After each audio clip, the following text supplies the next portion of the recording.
Hai semua, kami dari kelompok 5 akan mempresentasikan hasil diskusi kami dari mata kuliah Hukum Tata Lingkungan. Tetapi sebelumnya, izinkan kami memperkenalkan diri kami. Saya sendiri Nelly Panggabean dengan NPM 2060125 berdiri sebagai ketua kelompok. Selanjutnya rekan saya Anggi Simbolon dengan NPM 2060104. Selanjutnya Gideon Simbolon dengan NPM 2060137 dan Arisa Aprilia Barus dengan NPM 2060117. Fenty Murni Sari Hareva dengan NPM 206010150. Arita Mamanurun dengan NPM 2060118. Dan yang terakhir, Daniel Shihombing dengan NPM 18600-206 dengan dosen pengasuh Bapak Dr. Insinyur Martono Angusti, SA, MM, M.Hum. So, here we go. Selamat menyaksikan.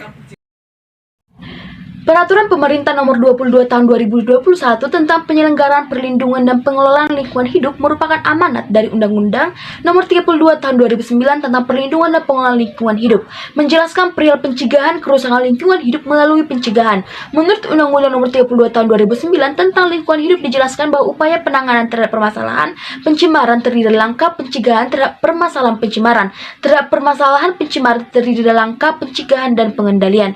Upaya pencegahan adalah upaya mengurangi sumber dampak lingkungan yang lebih berat. Adapun penanggulangan atau pengendaliannya adalah upaya pembuatan standar bahan baku mutu lingkungan, pengawasan lingkungan dan penggunaan teknologi dalam upaya mengatasi masalah pencemaran lingkungan. Berikut merupakan hal yang dapat dilaksanakan atau dapat dilakukan untuk mencegah kerusakan lingkungan di Kota Tarutung, Tapanuli Utara. Yang pertama, melakukan perlindungan hutan dengan cara antara lain menebang hutan secara selektif, melakukan reboisasi, mencegah terjadinya kebakaran hutan. Yang kedua, menggunakan pestisida dan pupuk sesuai dengan dosis yang dianjurkan. Yang ketiga, mengelola limbah sebelum dibuang ke sungai atau saluran air yang lain. Yang keempat, tidak membuang sampah sembarangan. Yang kelima, melakukan proses daur ulang untuk sampah yang bisa dimanfaatkan. Dan yang terakhir, melakukan penyuluhan dan pendidikan lingkungan untuk menumbuhkan kesadaran masyarakat tentang arti dan manfaat lingkungan hidup yang sesungguhnya. Pengendalian pencemaran dan kerusakan lingkungan hidup dilakukan melalui pencegahan, mengurangi sumber dampak lingkungan yang lebih berat. Adapun penanggulangan atau pengendaliannya adalah upaya pembuatan standar bahan baku untuk lingkungan, pengawasan lingkungan dan penggunaan teknologi dalam upaya mengatasi masalah dan pencemaran lingkungan secara umum. Berikut ini merupakan upaya pencegahan atas pencemaran lingkungan. Mengatur sistem pembuangan limbah industri sehingga tidak mencemari lingkungan. Tempatkan industri atau pabrik terpisah dari kawasan pemukiman penduduk. Melakukan pengawasan atas penggunaan beberapa jenis pestisida, insektisida, dan bahan kimia lain yang berpotensi jadi penyebab dari pencemaran lingkungan. Melakukan penghijauan, memberikan sanksi atau hukuman secara tegas terhadap pelaku kegiatan yang mencemari lingkungan, melakukan penyuluhan dan pendidikan lingkungan untuk menumbuhkan kesadaran masyarakat akan pentingnya lingkungan hidup. Sesuai dengan PP nomor 22 tahun 2021 tanggal 2 Februari 2021 tentang penyelenggaraan perlindungan dan pengelolaan lingkungan hidup. Pengendalian pencemaran dan kerusakan lingkungan hidup dilakukan melalui penanggulangan. Berikut saya mengambil contoh yang terjadi di daerah saya, yaitu mengenai tanah longsor.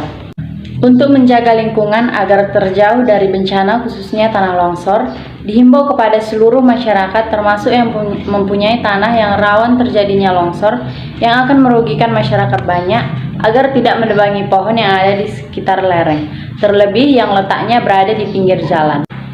Dikarenakan saat ini curah hujan yang tinggi yang memudahkan terjadinya tanah longsor, dan juga dihimbau kepada seluruh masyarakat agar tidak mendirikan rumah di bawah tebing. Penanggulangan pencemaran atau kerusakan lingkungan hidup dilakukan dengan ada 4 cara. Yang pertama, pemberian informasi peringatan pencemaran atau kerusakan lingkungan hidup kepada masyarakat. Yang kedua, pengisolasian pencemaran atau kerusakan lingkungan hidup. Yang ketiga, penghentian sumber pencemaran atau kerusakan lingkungan hidup. Yang keempat, cara lain yang sesuai dengan perkembangan ilmu pengetahuan dan teknologi. Contohnya itu menanam pohon.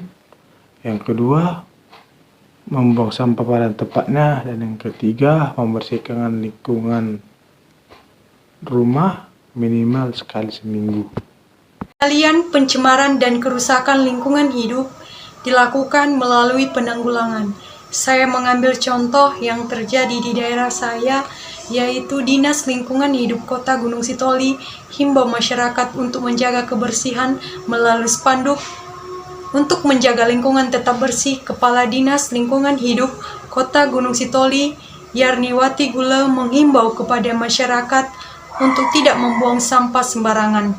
Apalagi di hari libur Sabtu dan Minggu serta hari-hari besar, himbauan menjaga kebersihan terus digaungkan sebagai tugas bersama, bukan hanya dibebankan kepada petugas kebersihan yang sudah diangkat dan ditunjukkan, namun lebih kepada menggugah hati setiap orang agar tidak membuang sampah sembarangan, baik di pinggir jalan, ke dalam parit atau selokan dan sungai. Untuk itu, Dinas Lingkungan Hidup Kota Gunung Sitoli mengingatkan ragam himbauan-himbauan tersebut melalui pemasangan spanduk di beberapa titik untuk ditaati masyarakat.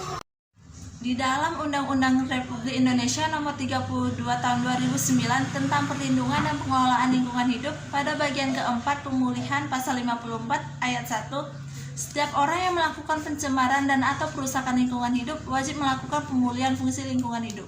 Ayat 2, pemulihan fungsi lingkungan hidup sebagaimana dimaksud pada ayat 1 dilakukan dengan tahapan yang pertama, penghentian sumber pencemaran dan pembersihan unsur pencemar. Yang kedua, remediasi. Ketiga, rehabilitasi. Keempat, restorasi dan atau 5 cara lain yang sesuai dengan perkembangan ilmu pengetahuan dan teknologi. Ayat 3, ketentuan lebih lanjut mengenai tata cara pemulihan fungsi lingkungan hidup sebagaimana dimaksud pada ayat 2 diatur dalam peraturan pemerintah. Contohnya seperti ada di daerah Kecamatan Sekupayang, Kabupaten Asahan. Perusahaan yang bernama PT Intipalam bergerak di bidang perkebunan, di mana PT tersebut membuat tanggul untuk pengendalian air sungai masuk kepada perkebunan mereka.